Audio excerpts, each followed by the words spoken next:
Hey, how's it going? What's going on, guys? I'm Kalia. I'm Honey. And this is We the Honeys.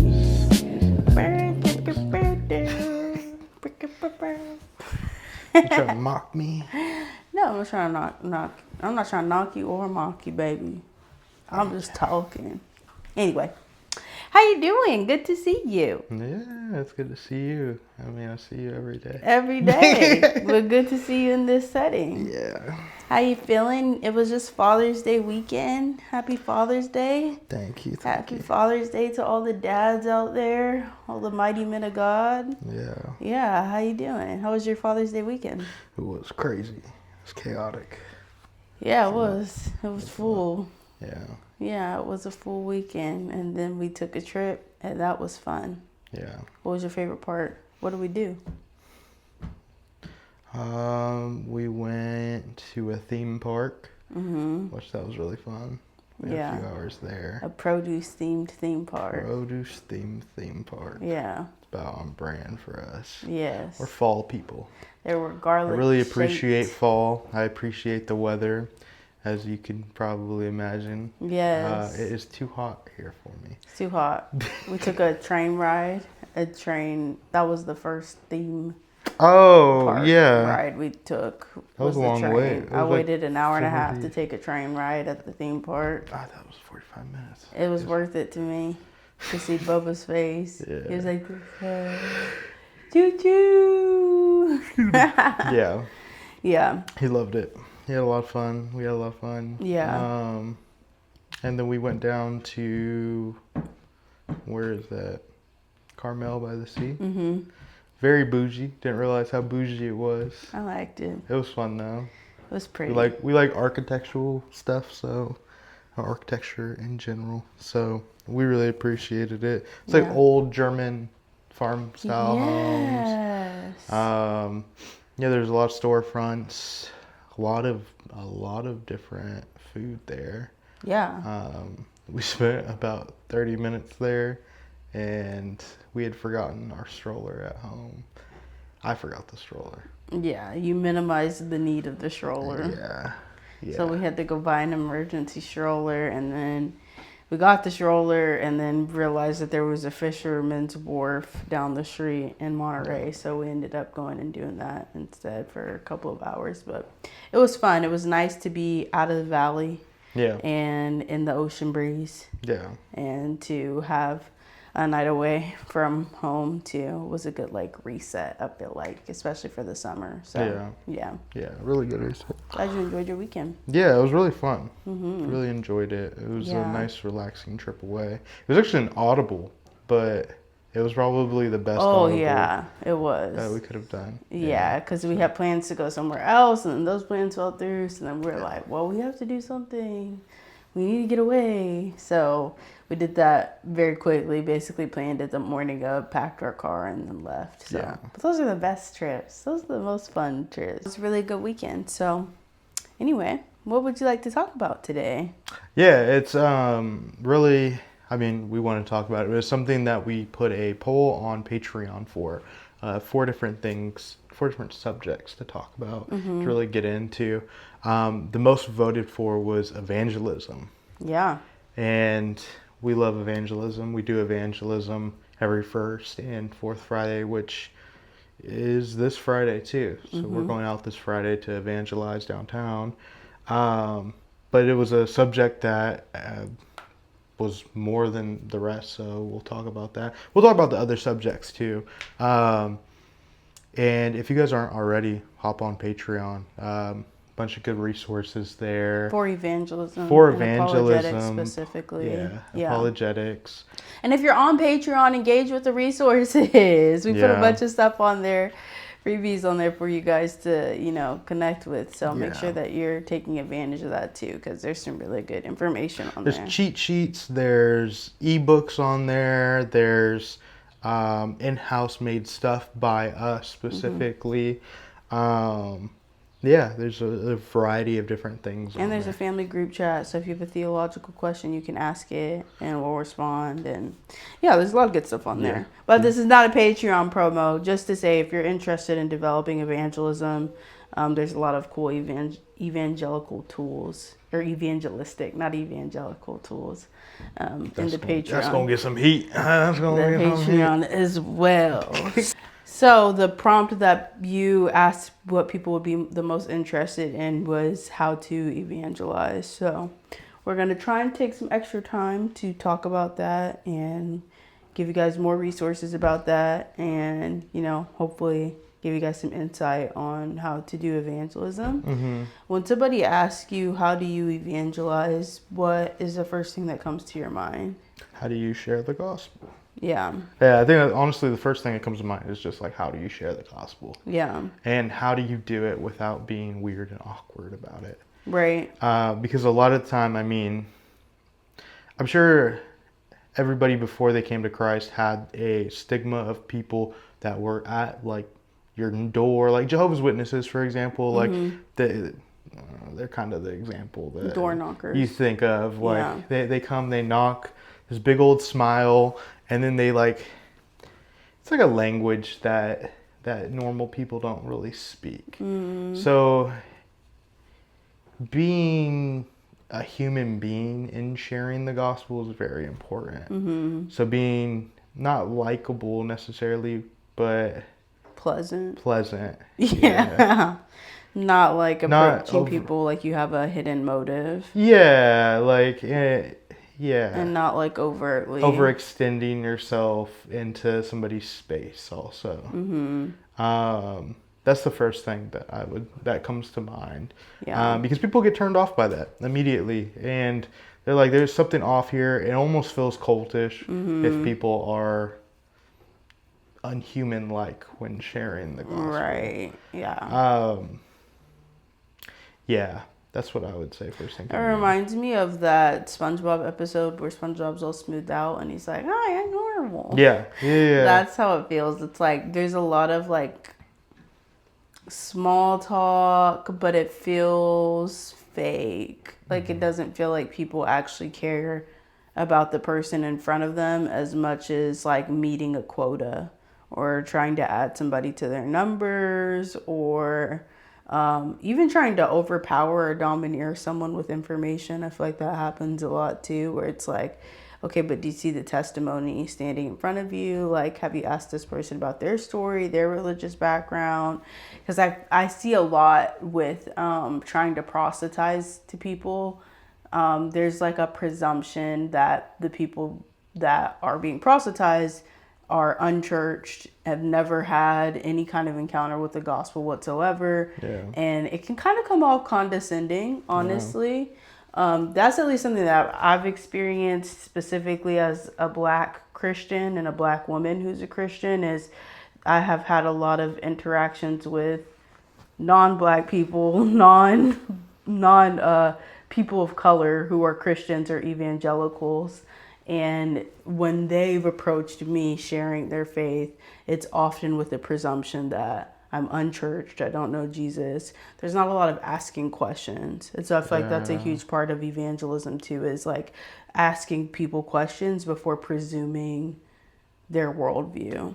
Yeah, and I think that how we go about it, at least on our Friday nights that we go out and intentionally evangelize, is we open up with just like walking up to people and asking them if they need prayer. Yeah. Like, hey, can we pray with you? Is there anything that we can pray for you about? Yeah. And that opens up the door. There's people that are always going to say no. Of course.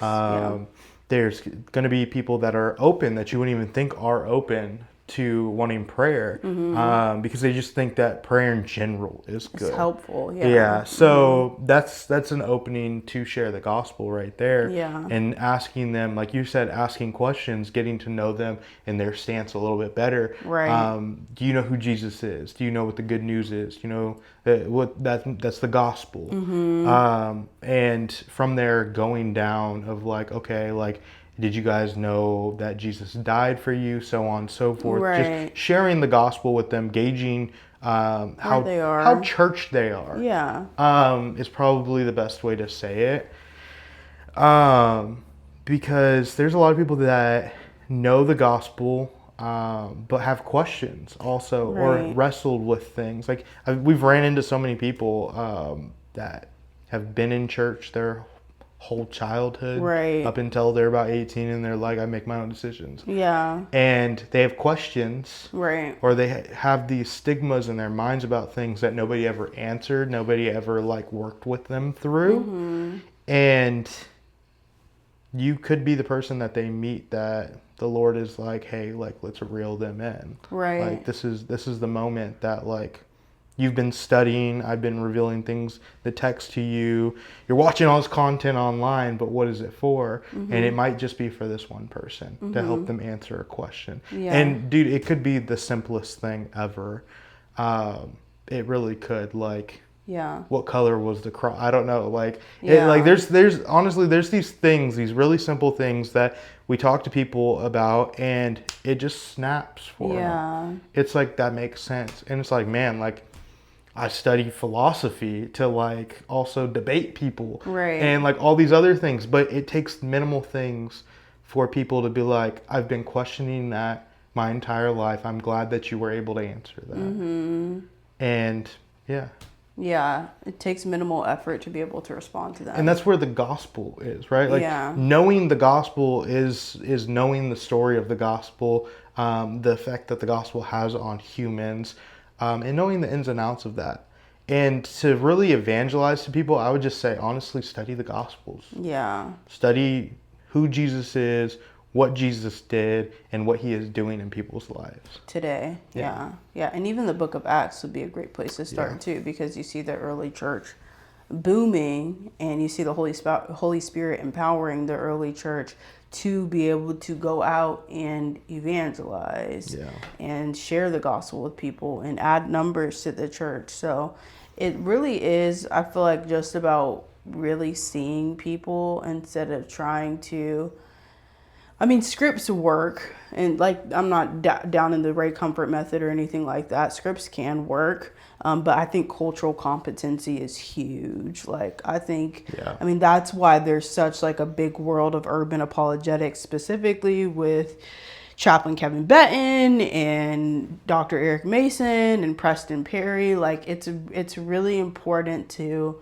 know the culture that you are evangelizing to, and to know that, like, within America there are so many cultures and cultural differences, even just here. Like, what it means to be a Christian to an inner city youth is going to be completely different than what it means to be a Christian in the Bible Belt, and it's going to be completely different to what it means to be a Christian in LA, and what it means to be a Christian and you're a part of the alternative punk scene. Like, there we have so many subcultures just within our country, and even within our states, and even in our cities, and so even in the world. Like, so somewhere like here on the West Coast is not going to be the same as somewhere like in South Africa or even in the United Kingdom.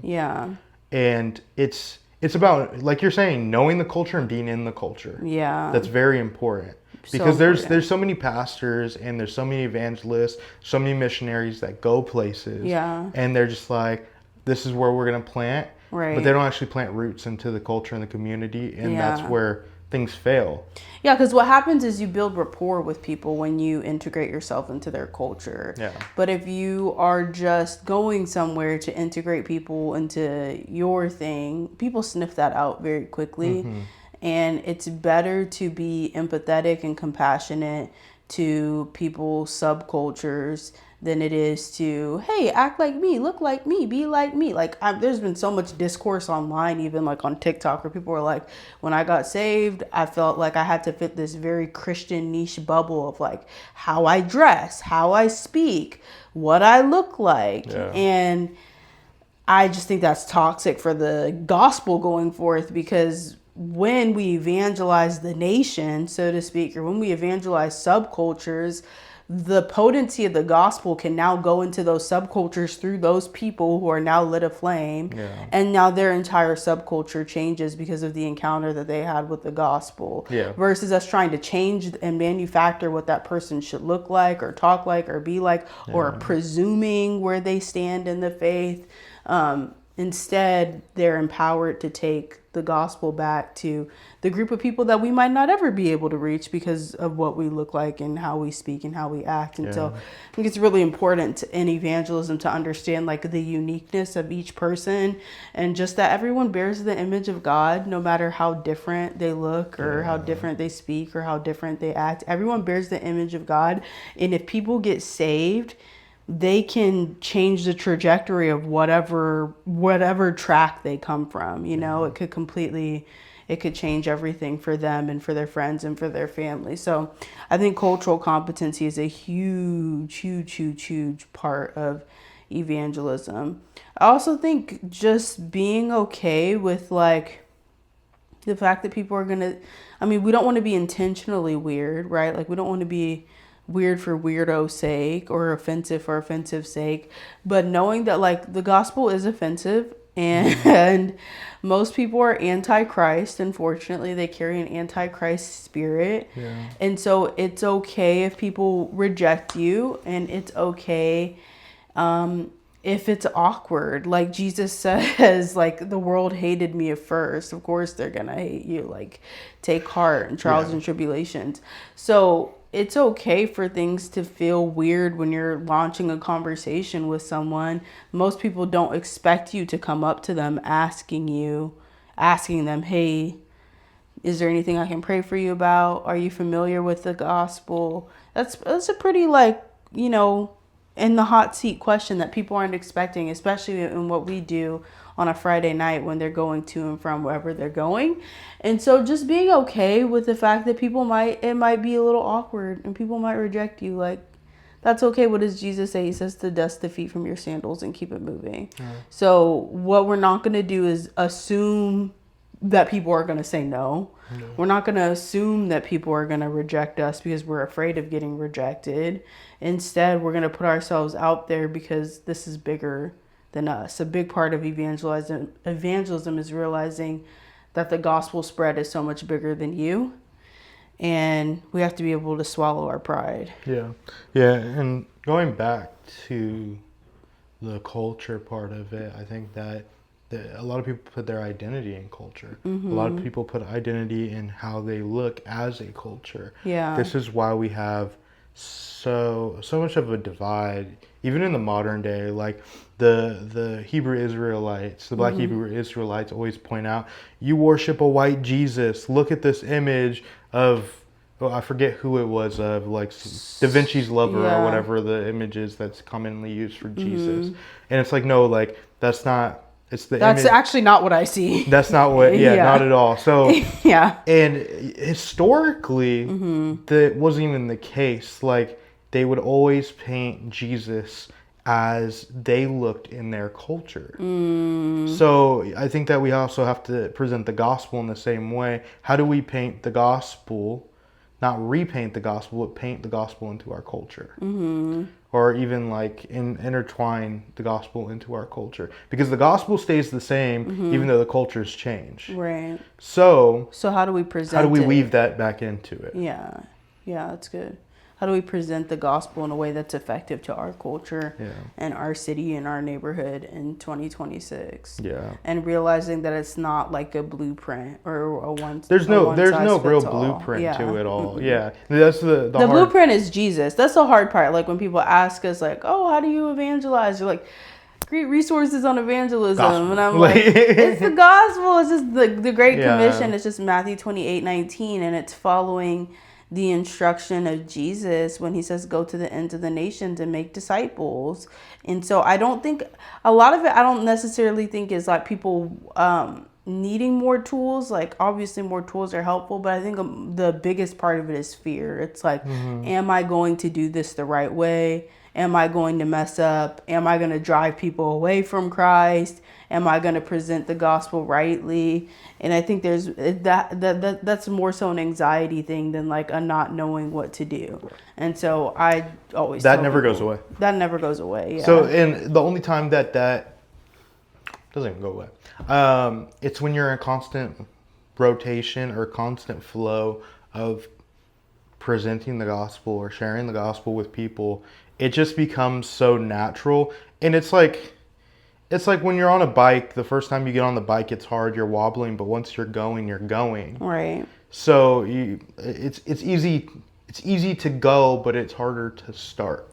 Right. So like turning that off and then trying to turn it back on is where the problem it really is. Yeah. Right? So like it's a Lifestyle. mindset that you almost have to switch on, but you have to keep it on. Right. You should, and this is how you do it. You always look for an opportunity to present the gospel to somebody. That's good. Yeah. If it's at work, if it's in your family, if it's outside of your church, on the way into church, if it's on your way out of church, if it's at the grocery store, there's always an opportunity to share the gospel. Yeah. And we should. Yeah. But also, there's a side to it where you should share the gospel when the Lord is leading you to share the gospel also. Right.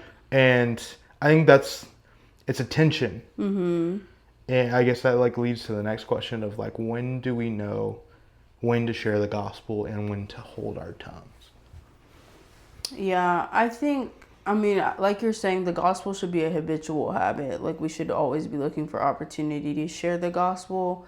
I don't know that it's a question of like, should we not share the gospel? I think we should always be sharing the gospel, honestly. Yeah. I don't think there's an excuse to not share the gospel. I think if you've discerned that somebody is not open after trying to share the gospel, then yeah, you need to dust the sand from your shoes. Or if you've discerned, maybe I need to offer to pray for this person before I give them, I don't want to call it a spiel, but like before I present the gospel to them, should I pray for them? Should I ask them how they're doing? Ask them how their family is, so it doesn't feel like I'm constantly Bible thumping them. I think that it's important to discern what a person needs when, but everyone should have exposure to the gospel at some point from their exposure to you. Yeah. So whether that journey begins with just a friendship and you're just praying for somebody, or it's someone on the street and you walk up to them and say, how are you doing? I like your shoes. It's a beautiful day. The gospel should still always be invited into every single space, I think, unless someone has outrightly rejected it. Yeah. And, I think that we too quickly assume that people are going to outrightly reject it, even to the extent that we start to share the gospel, they give a little tension back, and we pull all the way back. Yeah. And that could easily be like, I don't know, like you're just talking about Jesus and they make a joke about Jesus. And you're like, oh, they're not open at all. I'm not going to do it here. Yeah. But the truth is, like, I've had the best conversations with people that seem like they're more like cynical. Yeah. They have satire towards religion. Yeah. But the truth is that they don't actually have a real glimpse into Christianity or into who Jesus is. Mm-hmm. They only get this outside Hollywood shell of it. I was the same way. Yeah. So you only get this outside shell. Nobody's ever letting you in. You're always going to have that perspective, and you're going to die that way. Right, because nobody's taking the time to be patient or extend grace. Yeah, that's a huge thing too. Christians need to stay unoffendable, because we get offended very quickly the second that somebody says something, sacrilegious about Christ or about our Bible or about our faith or about the church, and it's like, listen, God doesn't need us to defend him. Like, I feel like that's something that has to be reiterated with doing apologetics too, is like, I'm not defending God. Yeah. God can defend himself all on his own. I am trying to help you reframe what you believe to be true, because it's a lie from the pit of hell. Yeah. And so for your sake, it's important that you have a right understanding of God, and it's important that you have a right understanding of what the gospel is, because if you don't, it's eternity. Like, eternity is genuinely in the balance. 100%. It's not about me being God's armor bearer, because if anything, God is my armor bearer. And when we get those things mixed up, where we feel like we're the ones that are on the defense and God is not, and like he needs us to do something, or he needs us to respond in a way, that can lead to pride and defensiveness. So now you're shutting people out because they said they made a joke that you didn't find funny. Yeah. But now I'm shutting you out because how dare you talk about my God that way? I get it. I'm a pretty like defensive person. I don't like it when people talk. I don't like it when people talk about my Jesus, right? Yeah.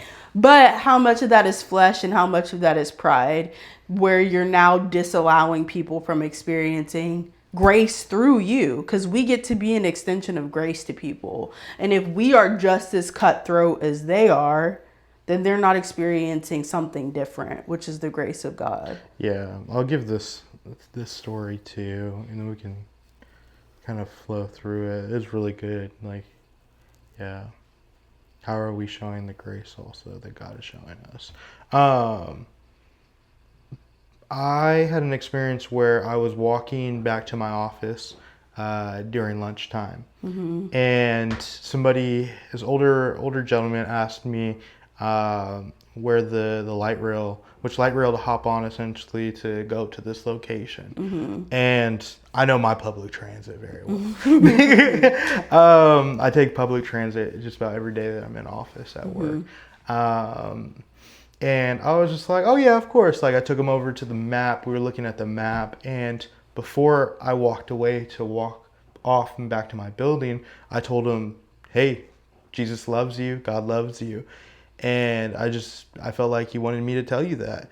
And as I was walking away, he kind of like laughed, and he was like, come on, dude, like, haha, like making a joke out of it in a way, like, no, he doesn't. No, he doesn't. I work next to the county jail.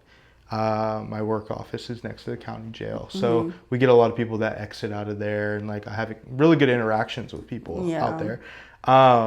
And he had just gotten out, and I think like his situation, his mind was just like, no, he doesn't, like kind of. Yeah, I'm going through it. I'm going through it. Like, no, Yeah. like there's no way God loves me. I've seen things, I've done things, right? Yeah. And I turned around and I was just like, no, he really loves you. And I just shared the gospel with him, and I asked to pray with him. Yeah. And he was just like, yeah, sure. Like, we don't know how open people are until we open up with them. Yeah. And we share we're vulnerable with them. Right. Amen. In saying like, hey, God loves you. No, he doesn't. Well, like, let's talk about this. Right. He does, because Yeah. this is the gospel. Yeah. It's simple enough. Yeah. Simple enough. That was a crazy incident too, because that's the same incident that guy gave me his name. I didn't give him my name. I was walking back to my building, and as I was crossing the street, he says, thanks, honey.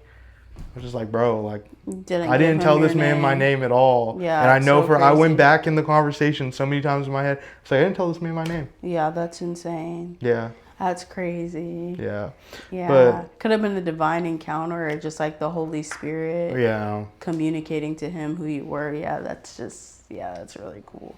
Yeah. But what like your story highlights is the willingness to be rejected. Yeah.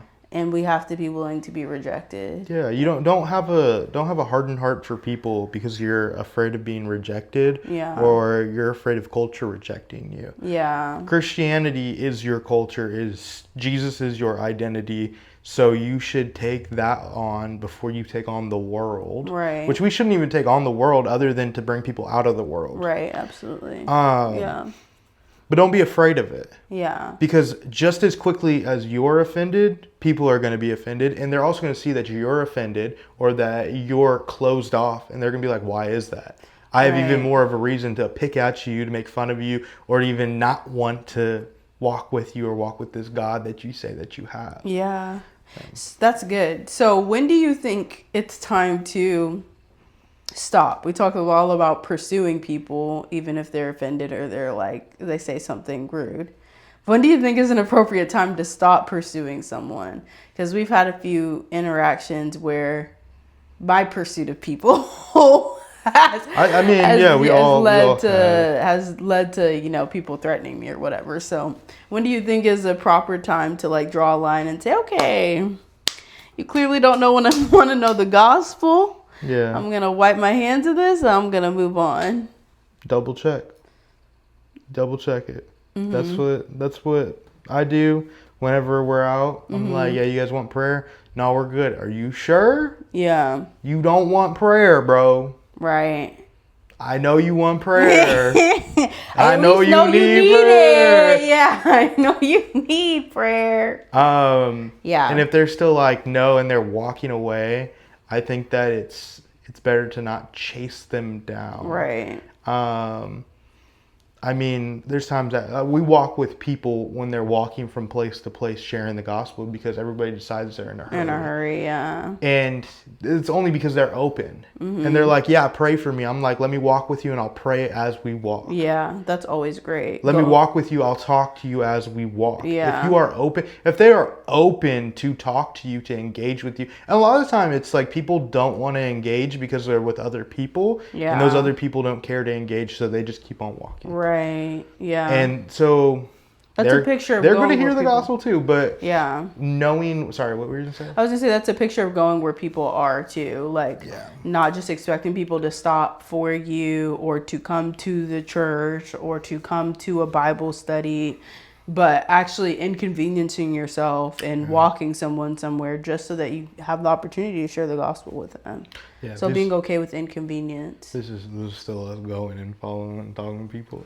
Yeah. So knowing when to stop is I think having boundaries for yourself, and also knowing boundaries of others. Yeah, respecting other people. If it's gonna get like violent and vulgar, not because you're sharing something with them. We've had that experience where we've shared the gospel with people and they've just gotten violent and vulgar and angry at us because we're trying to push our religion on them. Rather, if they're not even open from the beginning, you're like, hey, like we're just praying for people and sharing the gospel.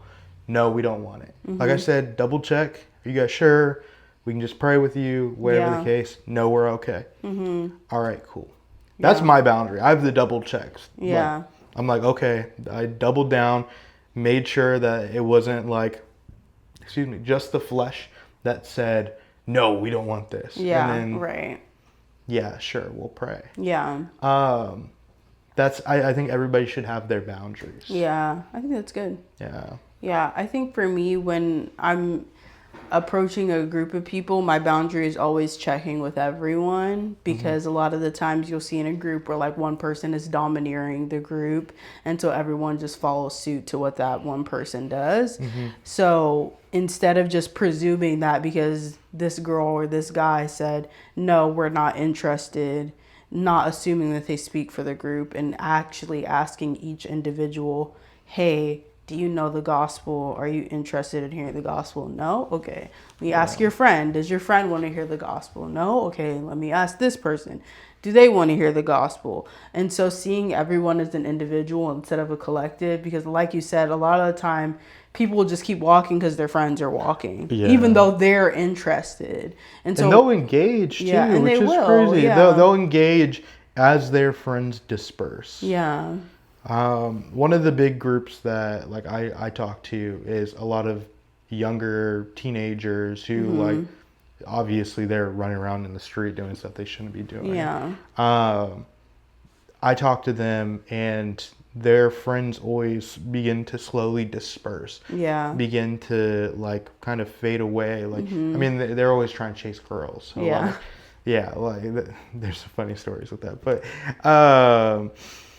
But their friends always disperse, and they always stay, and they want to hear it. And it's like, that's the person that the Lord has called for you to talk to and engage with. Yeah. That's important. Right. And you should recognize that, saying, like, not even like vocalizing that to them, but like recognize their friends are leaving. It's now a 1-on-1, 2-on-1, 3-on-1 conversation. Yeah. And these are the people that you're supposed to, if you don't engage with anybody else that night, those are the people that you're meant to go and engage with. Right. Yeah. Yeah. Seeing people as individuals, and not assuming that because somebody runs with a certain crowd that they're therefore unworthy or unteachable, you know? Yeah. And there's so many people too that we've realized, this is why it's important to ask questions once you are in these conversations is like so many people identify as Christians but can't articulate the gospel. Yeah. And so a lot of the time I find is like we're just refreshing people's faith too, because they're like, yeah, I believe Jesus died. And I'm like, okay, and then what did he do? Who is Jesus to you? Yeah. That's the biggest one. I think ask. you should like that's where like scripts come into play. Yeah, like, right. Scripts, as for us, it's questions. Yeah. And it's the gauging questions. Yeah. So like, who is Jesus to you? Mm-hmm. What did Jesus do for you? Yeah. What is the gospel? Right.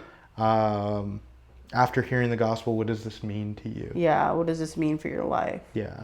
Yeah. Yeah. Those always help to direct the conversation in a really great way. Say them again for the people. Who is Jesus to you? Mm-hmm. What did Jesus do for you? And after hearing the gospel, what does it mean to you? Amen. It's all these are questions that are oriented towards the person. Right. They're all oriented towards them so that they have to then internalize, process, and then say how they feel. Yeah. Honestly. Yeah. Yeah. That's good. Do you think a lot of what we've been talking about is street evangelism, our experience with evangelizing on the streets? Do you think evangelism changes depending on the context that you're in? Like, what does evangelism look like in a family context? What does evangelism look like in a work context? Yeah. Start there. Yeah. Work context. Work is hard. Yeah. I'll say work is hard because you're not just dealing with people that you see every single day, but you're also dealing with HR. You're dealing with your bosses. And just as easily as somebody is open to hearing the gospel and talking about religion, there's going to be somebody who is offended by everything that is religious in every sense. Right. Mm-hmm. And they're going to bring it up to the boss. They're going to bring it up to HR. So that's why I say there's always opportunities to share the gospel, but not every moment is the moment to share the gospel. You have to be discerning. Yeah, be discerning about it, especially at work. Yeah. So, and I mean, like, I'm not saying, like, don't share the gospel with everybody at work. Share the gospel with everybody at work. If you can, do it. Yeah. Your workplace is going to dramatically change. Yeah. The way that people treat each other and treat you is going to dramatically change for the better and the worse at times. Yeah. And just be prepared for that. I've had conversations at work that most of the time I don't have to bring up. I don't have to be the one initiating the conversation, which is so crazy to me. Yeah. Like, there's other people within my department that talk about religion. They're whatever it is. They could be making jokes.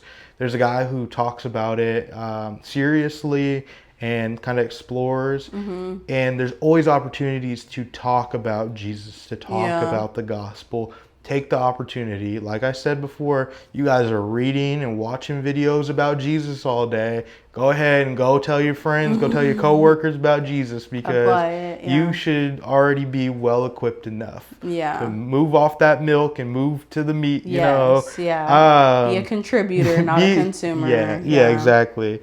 But yeah, in that way, just engage in the conversation and share the facts about God. And when it comes around to it, they're probably going to orient the conversation back to you. Yeah. And there's always opportunity in that to share the gospel. Yeah. I've had an older man who worked with us who is now retired. He was bringing up like the book of Enoch and was talking about like, that's where everybody's soul is from, and like that's where everybody is before they're born. And yeah, like crazy stuff. And I was just like, "Where's that in the Bible?" And he was like, "It's in the Book of Enoch." I was like, "That's not in the Bible." Yeah, it started a whole conversation. Yeah, it started a whole conversation, and like, it was good. It was fruitful. That he opened up about religion and talked about religion with me, and other people can't really be offended by it because it's a one-on-one conversation. If you're listening in, then you're listening in. Yeah, that's good. It reminds me of when I was working a 9 to 5, I would always try to find like pockets of availability to speak about the gospel. And there were a lot of those where like people in my office weren't doing much, and were essentially breaking. And I'm like, okay, everybody's on break. I'm gonna come over here. I'm gonna talk about my weekend. Like, Talk about that's church. another. Yeah, exactly. That's another thing. Like, if you live with your faith on your sleeve, then it's not awkward when you talk about Jesus.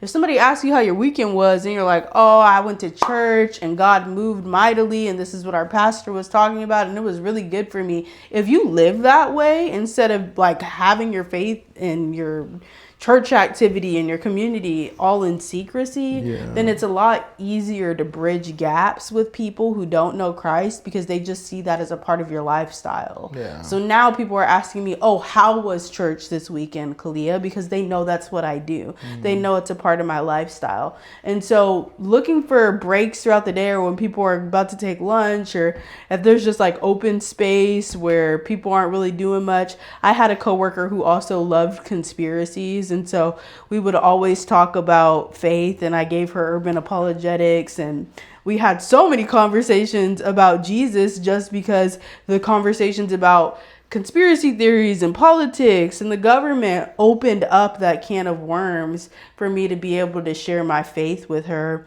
in a real and honest way on a consistent, regular basis. And so I think too, like making yourself available as a believer in those spaces and worldly environments, because like you said, we can have our heads down listening to content all day and missing the people who are around us. And it's very easy to like silo ourselves in worldly environments because we're like, oh, these people are crazy. Lord, just help me get through the day. Not realizing that like where you are is strategic, where God has called you to work is strategic for this time and this hour. And so it's very important that your ears are open and your eyes see the people who are around you. And so instead of being like a duck with your head covered all day, look for those opportunities because they do present themselves. As much as people, I don't know if it's just a California thing, but as much as people say politics isn't in the religion's not in the work environment, at least here in California, people be talking about crazy stuff at work. People talk about whatever they want at work. So we can talk about our faith, at least here. And we're saying that in a very liberal state, in a very liberal city. People are always talking about, like you said, the book of Enoch. They talking about the files. They talking about the president. Crystals that they use that help heal their headaches. They talking about crystals. They bring in they crystal tea line to work. Like they're doing all of that. Some crystals into my pancakes. That's salt, dude. What are you talking about? You put some salt, put some nutrition into your meal. Right. So I'm like, no. And maybe that goes into kind of what we talked about in the last episode, is that our generation is so spiritually curious. So it feels like there's not as much of that rigidity in the workplace anymore, where it's like, oh, you can't touch that. Well, it's the everyone's touching it. It's the offensiveness, right? So if you're not inclusive in what you're saying and you're presenting to people with their religions, then it's problematic and it could be harmful or hurtful. Yeah. But like, to be totally honest, every other religion is also anti every other religion. Right. For the most part. Yeah. I mean, like paganism is anti-Christianity, They're mostly anti-Christ. They're not all anti each other. But depends on where you go though, because I mean, you have like Celts, and like Celts wouldn't necessarily agree with Hindus. Even with like Buddhists, like a Buddhist would not agree with like Islam. They would like clash so hard. But they don't say that. That's not true. That's like for traditional values. There's the top, traditional values, but like the top religions are what? Like it's Christianity, Islam, and Judaism. Those are the top three religions of the modern day. I mean, maybe New Age. New Age is kind of like looser though. Yeah. But the problem is that previous to it being the top religion, they would clash. They clash. They always would. Like their standards, not necessarily their standard, their belief system clashes with this belief system. Yeah. And if you brought that into the modern day, like looking at like Hindus in the workplace with like Christians. But that's We're gonna why I say I clash. feel like it's Hindus with Christians. I feel like it's more so everyone's That was just an anti-Christ example. now. Yeah. I feel like that's why I'm saying like I feel like things have changed. Like maybe in the 80s and 90s it was really offensive to bring up your religion in the workplace because people did hold to more traditional values. Maybe, yeah. But no one holds to traditional values anymore. People say they're Buddhist and they're not. People say they're Hindu and they're not. People say they're Christian and they're not. So therefore it's like very, I feel like it's pretty loosey-goosey. I've never gotten in trouble at work, honestly, for talking about my faith. Yeah. I haven't either. Yeah. Yeah. So, and that's us saying that in a city that's incredibly liberal and hates Christians. So, if anything, I feel like we would get There's the always most persecution here. So, I think that there's always an opportunity, there's always availability wherever you are. You just have to look for it and you can't be shutting yourself down from it. Yeah. There's always opportunity to share the gospel, and people will give you the opportunity to. Yeah. The conversation will come up at some point with everybody. Yeah. Or they'll be near the conversation. Mm-hmm. I was going to say something else. I don't remember. It was before we went on our spill about the different world religions and whatnot. But anywho, so family. Mm-hmm. Family is a little bit different. How do you share the gospel in your family? How do I share the gospel in my family? Usually over dinner tables, which doesn't always go over well. I have a sibling who's like, he's not anti the gospel, but he's pretty like just whatever higher power, not really sure, not convinced that Jesus is the Christ. And so I've had a few conversations with him about faith. I invited him to church actually to see me preach 2 years ago. So he actually got me to see me preach on the authority of Scripture, which was really cool. Mm-hmm. I have another family member that I used to talk about faith a lot with, but have created more boundaries around just because the conversations are not productive. Not that they get like disrespectful. It's just she's not necessarily able to like concede certain points and make certain connections for her to come to a knowledge of the truth. So I feel like there has to be more of like a supernatural encounter that happens that allows her to see Jesus for who he really is. But like I said, faith is such a huge part of our lives that I feel like it's instinctive to talk about. When people ask me how I'm doing, like I'm usually talking about church or going on Dr. Daff or, sharing my faith in some way and sharing my lifestyle, sharing the way that I live, I feel like leads to more questions about the gospel. Yeah. And then there's some people who are just like, they don't care. Like they genuinely just don't care. And so with those people in my family, I don't really engage with in that way. Yeah. What about you? Background's a little bit different than your background. Yeah. It's the only one who knew Jesus in my family or came to find Jesus. So it's been a different journey. It's a lot harder. Yeah. And it's always going to be harder sharing the gospel with people that knew you before you knew Christ. Because there's a stigma like, oh, like you've changed. Like I knew you when you were crazy doing this, that, and the other out here. And it's a slow burn with that, I would say. And I think that is most relationships too, right? Like, and I think that that's probably where you see the most breakthrough though, is in those types of relationships, because it's not just like you have this one high moment with somebody evangelizing on the street. Rather, you have these very small fire moments with them. Yeah. It went from my mom having a past within the witness hall and her getting excommunicated and kind of like distancing herself from religion in general to when I found Jesus, she slowly started coming to church, and now she's attending church just about every weekend, and she's slowly coming. My dad wanting to get baptized. My stepdad, very much, I don't know his full story. He's not very open with me about it. Yeah. But there's something that happened there.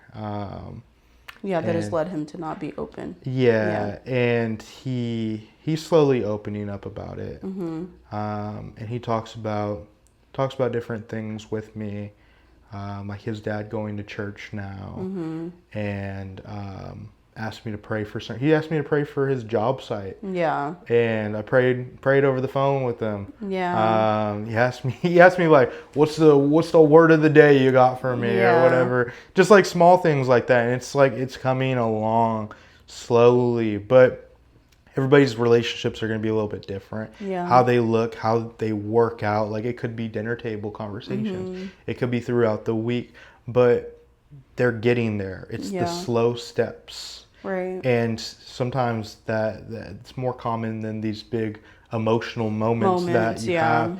And honestly, like, I think that those are, I won't say more important, but they're longer lasting. Yeah. Because at least from what I've seen, a lot of people will give their life to Jesus on the street and not know what to do next. Yeah. There's no direction that's given from like online evangelists. Like usually they're just like, okay, you gave your, maybe there is when the camera's cut off or like somebody's behind the evangelist when they walk away and they're like, come to our church, whatever. But a good like 75% of the time, I see that nobody actually directs them back to the church. Yeah. Or how to walk with Jesus after that. Yeah. So they have this big explosive emotional interaction with God that's positive. Yeah. But they don't know what to do next.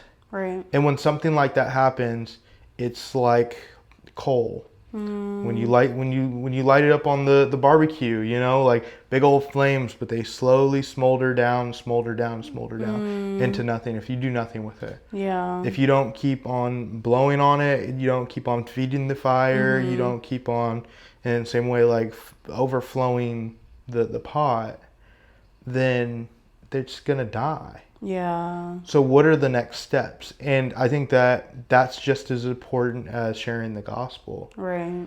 Because you don't want people to give their life to Jesus and then like go and live the life that they were still living, but knowing that God died for them, so he forgave them for everything that they're currently doing. Yeah. It's kind of going back on it.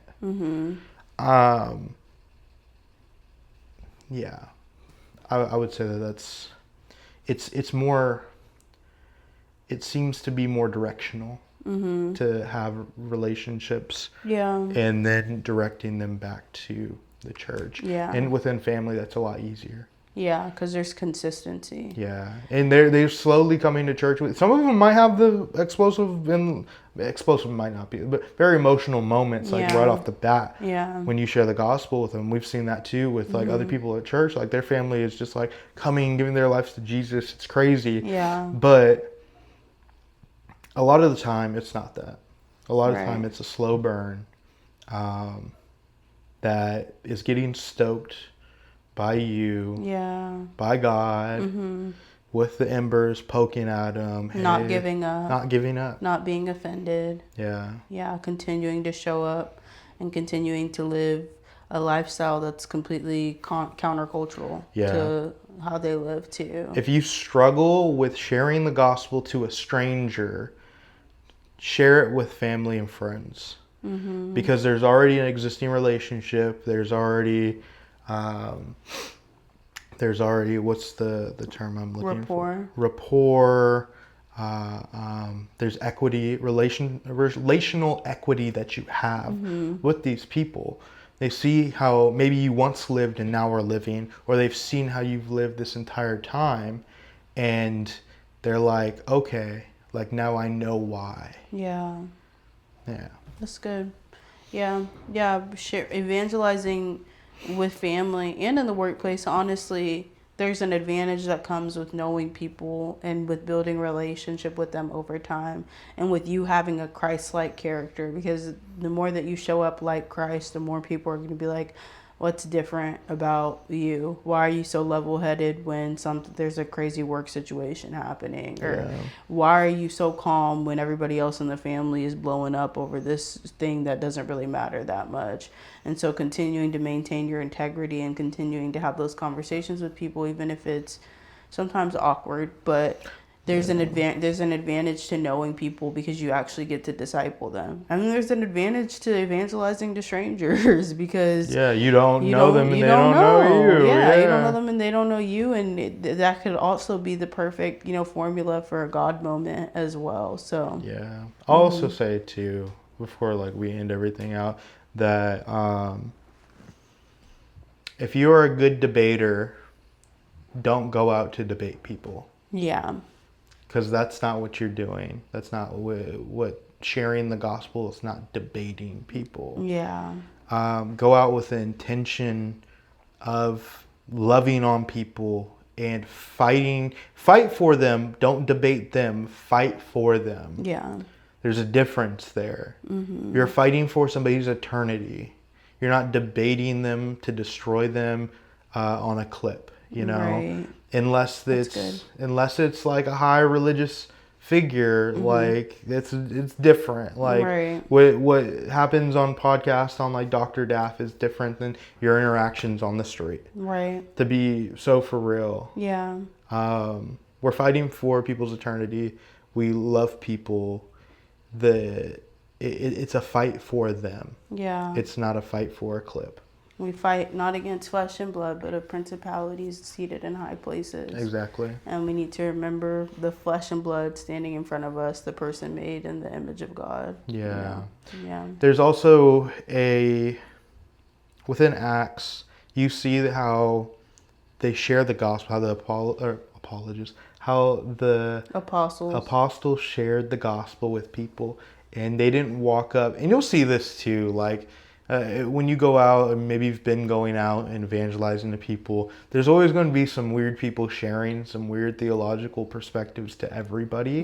Or even sharing these weird theological perspectives online to the masses of people. Don't do that. Keep the simple things simple. Literally, it's even if it's a doctrinal thing, you should not open with that. Always open with the gospel. If the conversation goes there.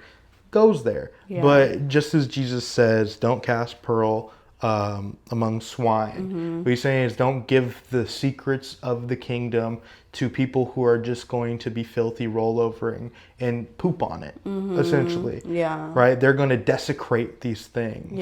Don't go talk about, I don't know, the triune nature of God or the atonement if somebody's not even open to, hey, do you know who Jesus is? Do you know what Jesus did for you? Don't go talk about the rapture. Don't go talk about the end times to somebody who is just going to joke about it and be sacrilegious. Be extremely rude. That's not the conversation that's even going to necessarily save them. That's not a salvific conversation. What is the conversation that's going to save them? That's the conversation you should have. Amen. Yeah, that was good. Well, guys, this has been How to Evangelize. Maybe we'll do a part 2. I don't know. Let us know if you guys want to see more. If you have any more specific questions about evangelism in the comments, and we will try to create more content around those questions too. But thank you for sharing. That was so good. What a wealth of knowledge. We're gonna have the other options too. We'll do videos on those that are on Patreon. If you guys want to check them out, go ahead. You guys can all go and vote on them. We'll put up some more polls on ideas for video. We can do that on YouTube too. So we might do that as well, or leave it on Patreon, whatever. But if you guys want to go check out maybe what we'll be talking about in the future, feel free to hop on there, take a look. Probably do a heresy series at some point. I think that would be pretty funny. That would be fun. Be good. I think that would be good for all of us. Identifying historical heresies and identifying to the modern heresies and whatnot. Connecting them. Connecting them. But that was really good. All right, guys. We'll see you soon. Thanks, guys. Bye.